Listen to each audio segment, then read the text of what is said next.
cambio, esta ventana de opinión de compromiso con la patria, con el pensamiento de Juan Pablo Duarte. Nuestra juventud, ¿hacia dónde camina? Hay que restringir las salidas. Y hoy esa salida a lugares donde se está bebiendo alcohol o se está ingiriendo bebidas alcohólicas, hay que restringirla, sobre todo allí donde colocan esa música que incita a la violencia y al consumo de narcóticos. Porque además de que eso no es fácil, concurren a esos lugares jóvenes o personas vinculadas al tráfico de estupefacientes que consumen cositas raras y que además andan armados y que no tienen miramiento por la vida. Ahora, en el día de ayer, en Tamayo, en la parte sur del país, en la provincia de Bauruco, se produjo un tiroteo en un drink, es decir, un lugar de venta de bebida, que el drink como tal no pone música, pero en su alrededor, los muchachones que van a eso, sí ponen su música. ¿Y qué tipo de música? Esa música no la voy a calificar de ninguna manera, porque puedo parecer un hombre que usa un verbo feo, pero ya con eso lo digo todo. Y entonces en ese tiroteo, 3 muertos y 5 heridos. Y cuando uno busca o lee el cuerpo de la noticia, los muertos, 28 años, 32 años, 29 años. Y los heridos por igual. Es decir, es la juventud la que va acabando con ella misma en esos mundos. Los padres debemos orientar a nuestros hijos. Naturalmente, de que tienen cédula, se creen que son adultos y entonces están desafiando. Yo no te pedí que me traes al mundo. Déjame ser, déjame vivir. Y terminan entonces en una situación de tragedia. Y otros, los que ocasionan estos hechos, deben terminar en la cárcel.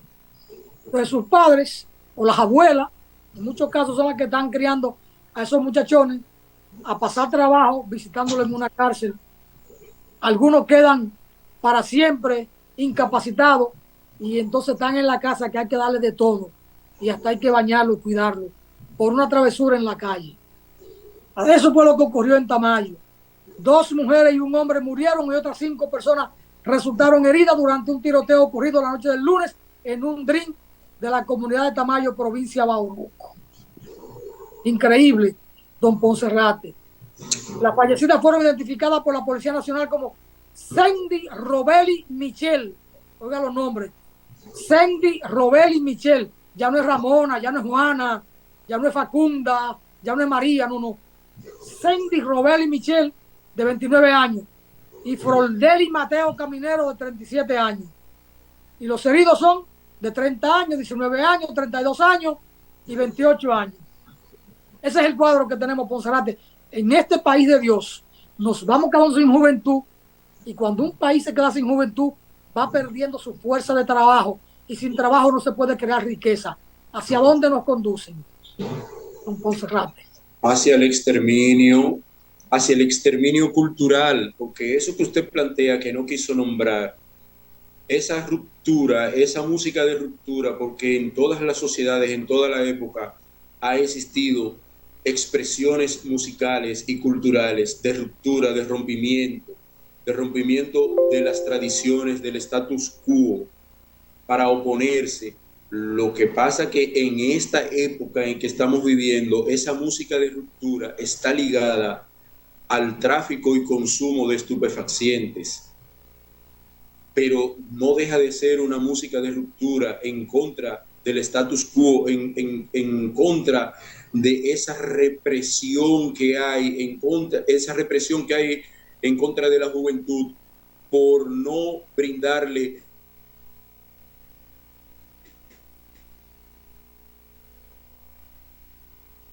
oportunidad de dónde conseguir para ellos ser autosuficientes, de no brindarle una real educación donde ellos se sientan parte del sistema productivo nacional, por no brindarles espacios de recreación familiar y conjunto, espacios de recreación donde ellos puedan soltar esas energías, y por todas esas deficiencias, entonces la juventud crea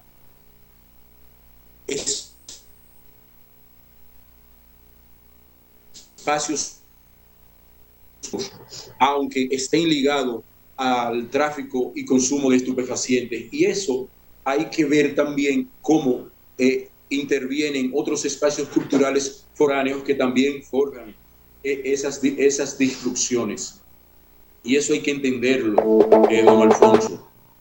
Mire, usted habla de música de ruptura y habla de tráfico de estupefacientes. Y las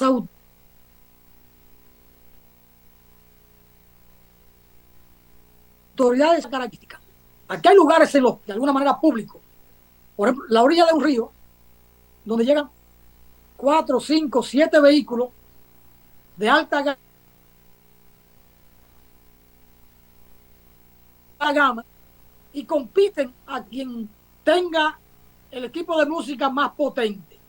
Y todo eso envuelve no solo el alcohol, envuelve droga, envuelve una competencia entre gente ligada a ese bajo mundo. Y las autoridades lo saben, las comunidades lo saben. Y si una gente humilde de una comunidad olfatea lo que ahí se mueve, ¿cómo es que las autoridades no lo saben? Y los coroneles que están llamados en los pueblos a dirigir el orden público, o los agentes que deben garantizar el orden público, lo que hacen es cobrar un peaje, sabiendo lo que ahí se mueve. Pero cobran un peaje para permitirlo. Y entonces vamos dañando a la sociedad. Ahora bien, usted habla de música de ruptura. Yo voy al arte. ¿Qué es el arte en términos musicales? ¿Qué debe contener una música para que sea arte? Lo artístico es hermoso. Lo artístico es decente. Lo artístico es creativo. Lo artístico envuelve valores. Y entonces, yo le pregunto, Ponserrat, ¿todo eso que estamos viendo es arte? ¿Todo eso que estamos viendo, tum, tum, tum, es música? ¿O qué es la música? Cuando yo recibí en primero bachillerato la materia llamada música, me decían que música es el arte de bien combinar el sonido con el tiempo. Y eso suena tan poético que nunca se me ha olvidado. Y hace ya 50 años que yo pasé por el primero bachillerato, 50, 47 años, y todavía lo recuerdo. Música es el arte de bien combinar el sonido con el tiempo. Y lo que estamos viendo ahora de un tipo, un sujeto que pega fuerte y que ha golpeado a muchas mujeres y ha tenido que estar preso por eso, ¿eso es arte, Ponserrat? ¿Eso es música? Yo le pregunto a usted. Bien, es una pregunta muy interesante porque recuerdo todas las conferencias que tuvimos que dar para que el país aceptara la bachata, porque se decía que la bachata no era música, que la bachata era música de la gente despechada y de la gente de campo que no tenía conciencia de lo que estaba haciendo y que no sabía ni siquiera leer y escribir, y que como era música de despecho, eso no podía ser arte. Sin embargo, la bachata hoy es patrimonio cultural inmaterial de la humanidad. Que el contenido de una creación artística no sea del agrado del status quo no quiere decir que no sea arte. Por eso lo llamo arte disruptivo. Arte disruptivo porque depende del enfoque, don Alfonso, depende del enfoque. Y no solo eso, también traigo a colación el merengue. El merengue en la época de Trujillo no era música de salón. Si el merengue no le hubiese gustado a Trujillo, ese merengue típico que nosotros valoramos ahora como un patrimonio cultural, jamás hubiese sido aceptado por la clase oligárquica de este país. Jamás, porque era disruptivo el merengue. Y tuvieron que venir Félix de Rosario y Johnny Ventura y ponerles instrumentación al merengue para que lo aceptaran en las fiestas de las oligarquías y de las clases sociales dominantes en ese entonces. Lo mismo está pasando con el rap.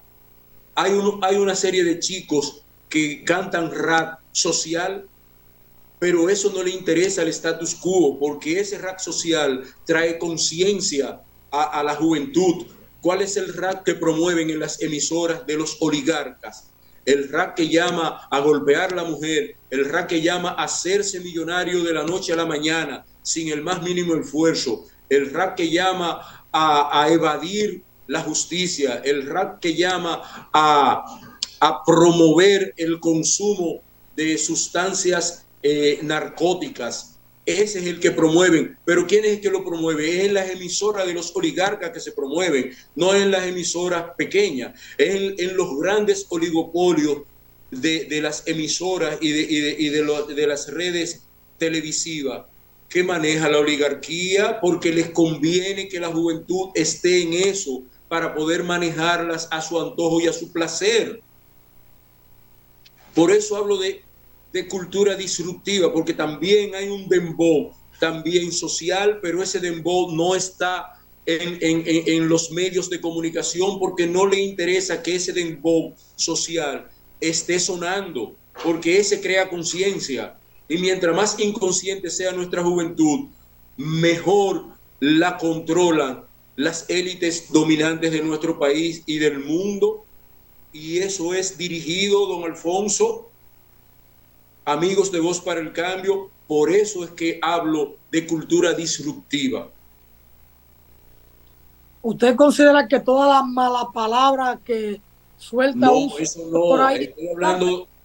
Estoy hablando que es disruptiva, pero que no tiene contenido y que por eso las oligarquías, al no tener contenido, y es eso lo que promueven, porque existen dentro del dembow, dentro del rap, dentro del hip hop, hijoperos, raperos y demboceros que tratan temas sociales, que tratan la problemática social, que hacen crítica social, pero esa no es la que se difunde. A eso es que me estoy refiriendo, don Alfonso. No estoy defendiendo esa música adefesio que anda por ahí promoviendo golpear a la mujer y hacerse millonario de la noche a la mañana y consumir sustancias psicotrópicas. No me estoy refiriendo a eso. Estoy diciendo que dentro de esos géneros disruptivos existen cultores de contenido social y que eso no lo conocemos porque los grandes medios de comunicación no les interesa difundirlo porque eso crean conciencia. A eso que me estoy refiriendo. ¿No debe el Estado frenar la vulgaridad? Debe frenarla, pero no lo hace porque no le interesa ni le conviene tampoco. Al Estado le conviene el estado actual de cosas. No importa que se llame quien se llame, que sea el presidente. Le conviene para manejar la juventud a su antojo como borregos. Le conviene que esa situación continúe. Hemos estado abogando precisamente por un cambio cultural. Hemos estado abogando por un cambio de paradigmas culturales y hemos estado abogando porque las raíces culturales del pueblo dominicano realmente sean un factor de cambio desde el Estado, pero al Estado no le interesa que las raíces culturales dominicanas sean un factor de cambio, porque esas raíces culturales crean conciencia en la juventud y el Estado en per se no quiere que los jóvenes creen conciencia, los quiere maniatados, don Alfonso Torres Ulloa, amigo de Voz para el Cambio, los quiere maniatados para poder manejarlos. Muy bien, don Ponserrate, el tiempo nos venció. La libertad es un derecho, pero la libertad no le da derecho a nadie para dañar a los otros. Por tanto, la libertad debe tener ciertos límites que deben imponer esos límites la ética y la moral social, el honor de la persona, el cuidado que hay que tener en una sociedad de la población infantil y adolescente. Entonces, tiene que haber determinada regulación. Por eso, en los años 80, Zaida Lobatón, Viuda Lobatón, algo así, Zaida Lobatón jugó un papel tan extraordinario, y lo de Mi edad hacia atrás la recordamos de muy buena manera. E incluso Johnny Ventura la inmortalizó en un merengue clásico. Gracias, don Ponferrate. Llegó el tiempo de las maestras en este espacio Voz para el Cambio. Le dejamos una pista muy pendiente a la maestra. Así es, gracias a Voz para el Cambio. Quedamos a la espera de tomarnos un café con Pedro Mateo. Se den una presentación. Pausamos, Natanael. Ponferrate, muchas gracias.